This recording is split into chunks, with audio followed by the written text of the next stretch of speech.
Hey, welcome back to Type 5 Reviews. We've been enjoying this pool this summer, but as you can see, since we set it up so close to these trees, we've been getting a lot of small leaves and bugs that have been falling into the pool.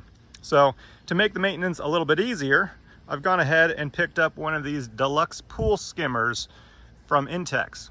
All right, so we're gonna take some time, get this opened up, set it up, and I'll give you my initial impressions, and stick around till the end because I'll have some extra tips and tricks to make this run even more efficiently. To install the skimmer, you'll want to assemble it based on the style of pool you have. Intex includes the rounded attachment seen at the top for easy set pools with an inflatable ring. For frame pools, you'll want to use the smaller clamp that has the two mounting screws. Attach the appropriate mounting piece based on your pool to the extension rail and then attach the rail to the skimmer. You can also attach the suction hose to the bottom of the skimmer at this point.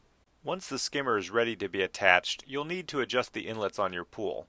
I started by removing the two screws that were keeping the inlet cages in place. Next, you'll use the included inlet plug to block off one side of the inlet. This will increase the suction to the skimmer side.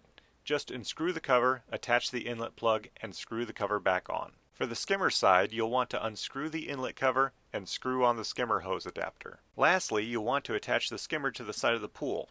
Try to remove any trapped air from the inlet hose once it's underwater, then mount it parallel with the side of the pool with the top of the gray base about an inch or so below the water line. This will allow for the blue upper basket portion to float and self-adjust to the water level as needed. As you watch this beetle float around, there is one thing that you'll have to take into consideration before you decide to purchase this skimmer for your pool, and that's your pump size. This skimmer requires a pump with a minimum 1,000 gallon per hour rating to have enough suction to work properly.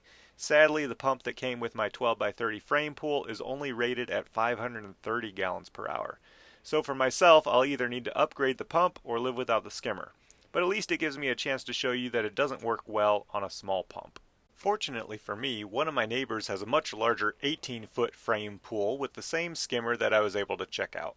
His pool is running a 12-inch Intex sand filter system with a 2,100 gallon per hour pump, which powers the skimmer with no issues and helps him keep his pool water crystal clear. Now, as I mentioned before, if the skimmer is operating correctly, it will self-level and draw in water over the entire edge.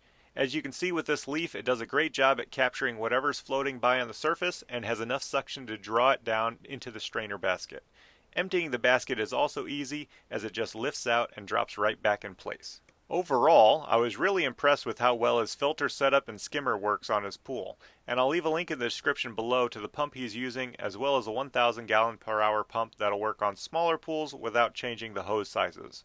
Well, that does it for this video. Don't forget to subscribe so I can see you all again on the next one.